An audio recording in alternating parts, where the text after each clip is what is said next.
अरे सुनती हो भाग्यवान, कहाँ हो? जरा मछली पकड़ने वाला जाल तो लेकर आओ। मुझे मछली मारने जाना है, लेट हो रहा है।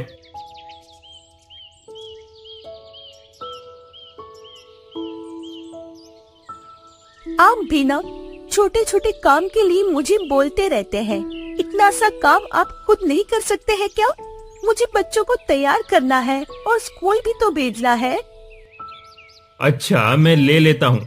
तुम भी ना इतनी सी बात क्या बोल दिया? तुम तो पूरा क्लास ही लेने लगती हो। अच्छा, मैं कल से तुमको नहीं बोलूंगा, मैं खुद ही कर लिया करूंगा। अच्छा, अब मैं चलता हूँ। सुनिए, नेहा और सोनू का क्लास टीचर का कॉल आया था और वह फीस जमा करने के लिए बोल रहे थे। आप पैसे जमा क्यों नहीं कर देते हैं? वह बार बार कॉल करके परेशान करते हैं। तुम चिंता मत करो, आज मछली मार कर जो आमदनी होगी वो सब मैं कल जाकर स्कूल में फीस जमा करा दूंगा। अगर उसके टीचर का कॉल आए तो तुम बता देना, जो मैं कल जाकर फीस जमा कर दूंगा।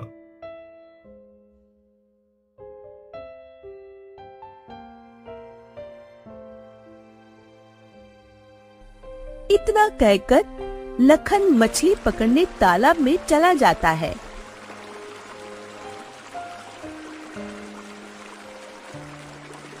वह वहाँ से मछली पकड़कर मार्केट में बेचने के लिए जाता है और आवाज देता है। लो भाई, आ गया लखन। ताजे ताजे मछलियां लेकर जो एक बार ले जाए बार बार यहाँ आए। ले जाओ भाई, ले जाओ, ताजे ताजे मछलियां ले जाओ। कितने रुपए किलो है भाई? ना कम ना ज्यादा, 200 रुपए किलो है। कहो तो दूं। थोड़ा कम कर लो भाई, मुझे 2 किलो लेना है।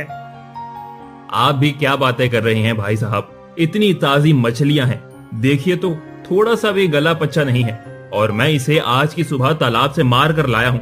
200 रुपए से कम नहीं होगा। अच्छा चलिए, आप थोड़े पुराने ग्राहक हैं, इसीलिए मैं आपको 170 किलो रुपए दे दूंगा, पर इससे कम नहीं होगा।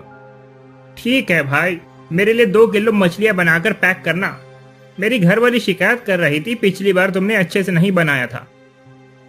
हाँ भाई, मैं अभी मछलियां बना देता हूँ। ऐसे ही करके लखन की धीरे धीरे सारी मछलियाँ बिक जाती है। बिक गया सब माल। आज तो अच्छी कमाई हो गई। अब मैं अपने बच्चों की स्कूल की फीस भर सकता हूँ। इतना कहकर लखन बहुत खुश हो रहा था। वहीं दूसरी तरफ रघु नाम का एक मछुआरा था, जिसकी मछली का बोनी तक नहीं हुआ था। इसलिए वह गुस्से से अपनी पत्नी रितु से कहता है, इस लखन का तो कुछ करना पड़ेगा। इसकी वजह से मेरे सारे ग्राहक इसके पास चले जाते हैं। मुझे ऐसा कुछ करना होगा जिससे इसका ये मछली का धंधा हमेशा के लिए बंद हो सके। लेकिन मैं ऐसा क्या करूं, मुझे समझ में नहीं आता है। आप इतना परेशान क्यों हो रहे हैं जी? आखिर हमारा खुरापाती दिमाग किस दिन काम आएगा? आप तनिक भी चिंता ना करिए। मैं ऐसा प्लान बनाऊंगी जिससे कि उस लखन का सारा काम ही चौपट कर दूंगी। हर महीने 1000 की कमाई करना चाहता है तो मेरा साथ तो देना ही पड़ेगा। हाँ, पर मैं क्या साथ दे सकता हूँ? आज शाम को ही उस लखन के तालाब में जाकर मिट्टी का तेल डाल दीजिएगा, जिससे कि तालाब की सारी मछलियाँ मर जाएगी। अब शाम तो हो ही गई है। चलो घर पर अच्छा सा खाना बनाना, फिर खा लेंगे। उसके बाद रात को जाकर तालाब में मिट्टी का तेल डाल देंगे। मेरी रानी, क्या तरकीब निकालती हो? जो सांप भी मर जाए और लाठी भी ना टूटे। उस लखन का मछली का धंधा भी बंद हो जाएगा। और हम पर कोई शक भी नहीं करेगा।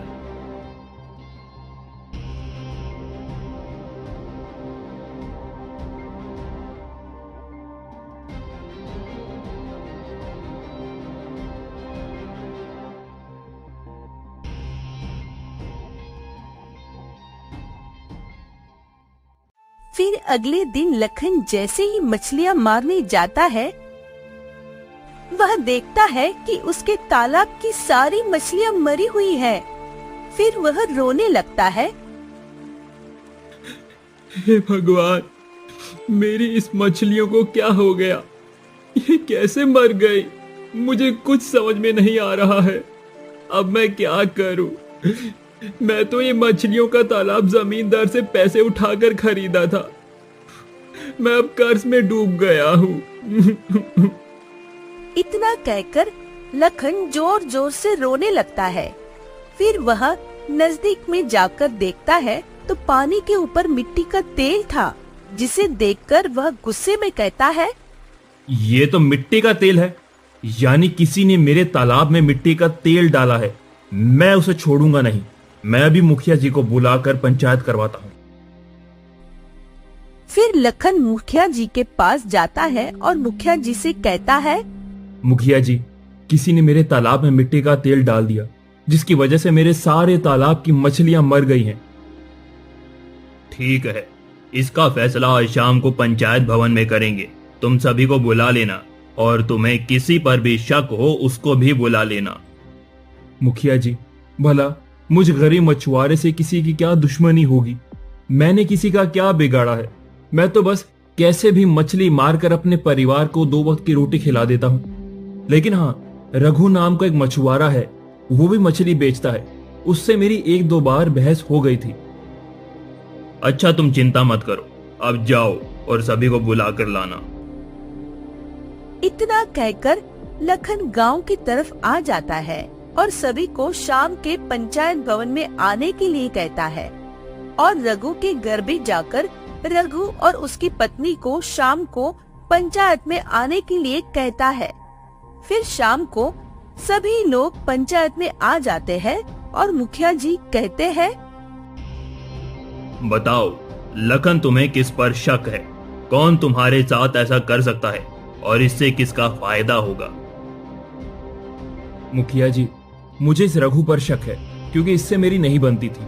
क्योंकि मेरी मछली बिक जाती थी और रघु की नहीं बिकती थी। इस वजह से मैं और रघु की कई बार लड़ाई हुई है। और मेरे तालाब में तेल डालने से फायदा इस रघु का ही होगा, क्योंकि पूरे मार्केट में सिर्फ मैं और रघु, हम दोनों ही मछलियां बेचा करते हैं। रघु, लखन क्या कह रहा है? क्या सच बात है? तालाब में मिट्टी का तेल तुमने ही डाला है? नहीं नहीं मुखिया जी, ये लखन झूठ बोल रहा है। मैंने इसके तालाब में मिट्टी का तेल नहीं डाला है। अच्छा, तो मिट्टी का तेल तुमने नहीं डाला।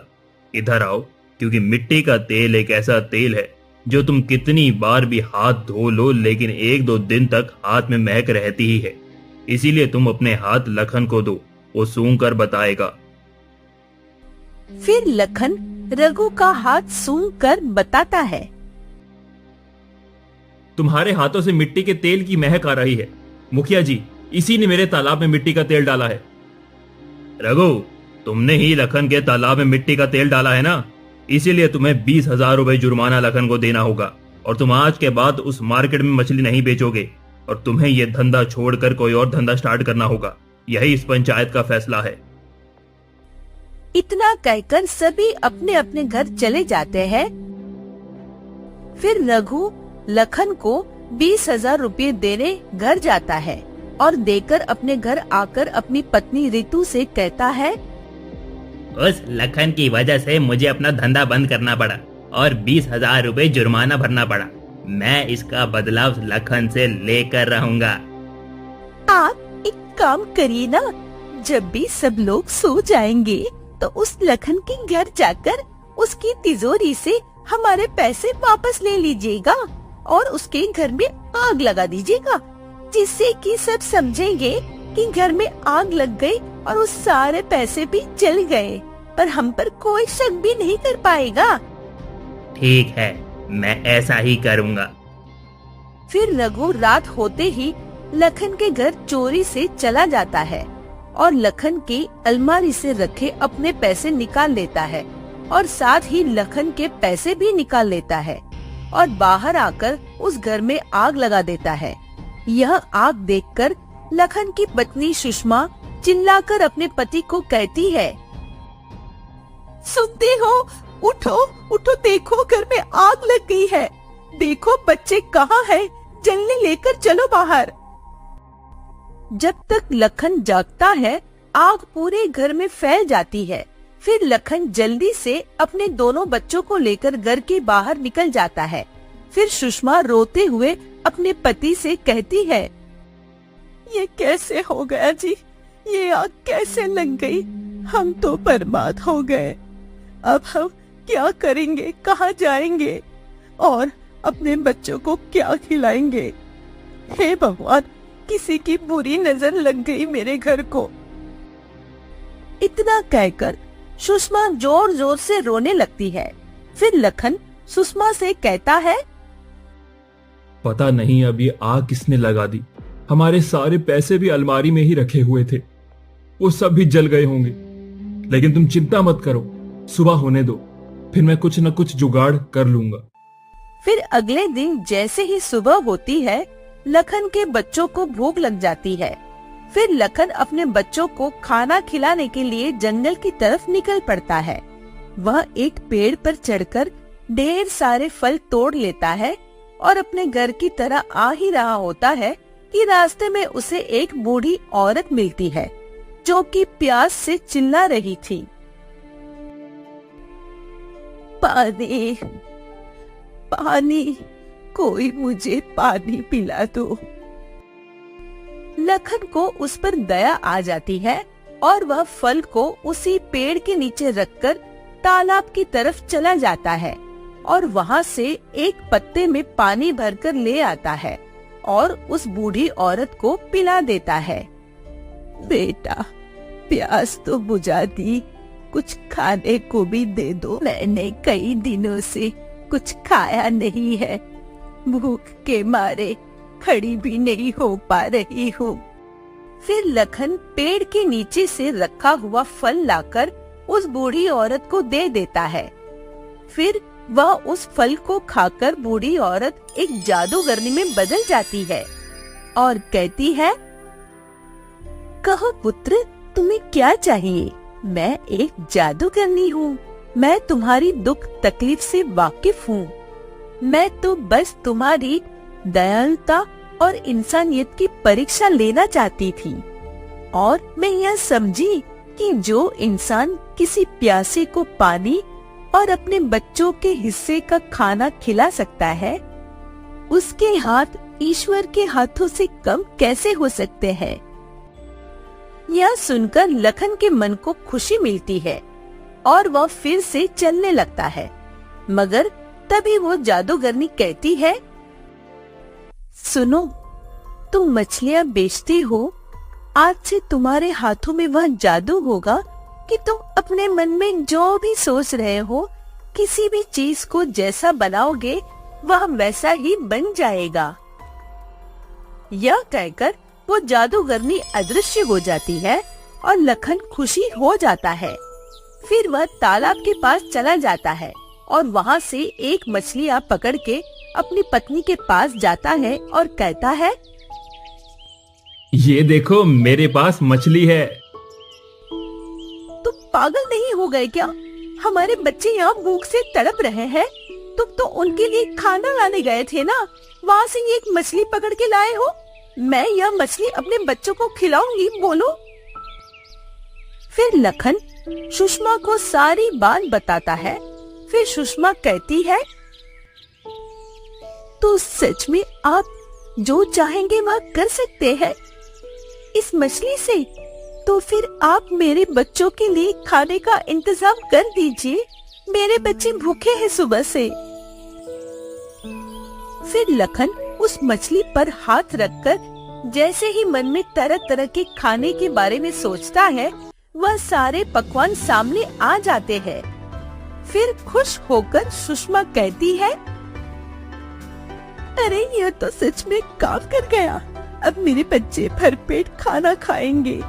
आओ, तुम भी थोड़ा सा खा लो, तुम भी कल से कुछ नहीं खा पाए हो। अरे खाने का तो इंतजाम हो गया, अब सोच रहा हूँ मैं घर कैसे बनाऊं, कुछ समझ नहीं आ रहा। फिर लखन इतना कहकर नदी की तरफ चला जाता है और वहाँ से ढेर सारी मछलियाँ मारकर ले आता है और उस घर को बनाना शुरू कर देता है।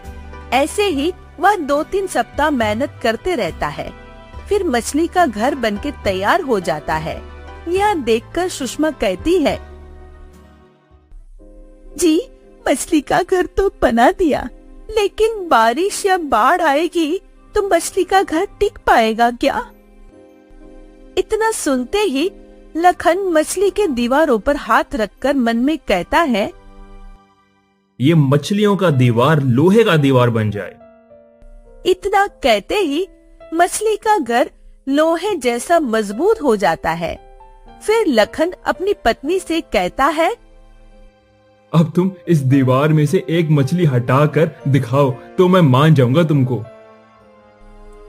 ये तो लोहे की दीवार जैसे बन गया है। फिर यह सब रघु और रितु देखते हैं तो जलने लगते हैं। इसी तरह पूरे गांव में भी उसकी मछली का घर देखकर हैरान रह जाते हैं।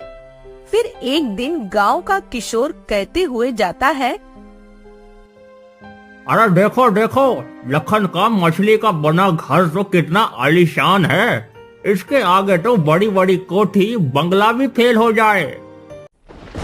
कुछ दिन बाद अचानक तेज बारिश शुरू हो जाती है और भयंकर बाढ़ आ जाती है।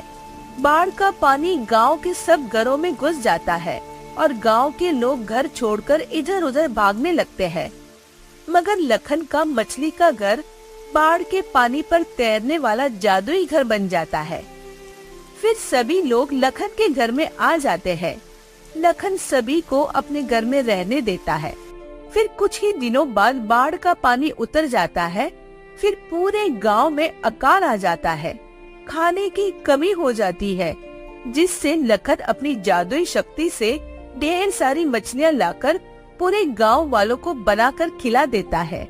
खाना खाने रघु और उसकी पत्नी भी आते हैं और रघु लखन से कहता है, हमें माफ कर दो लखन भाई।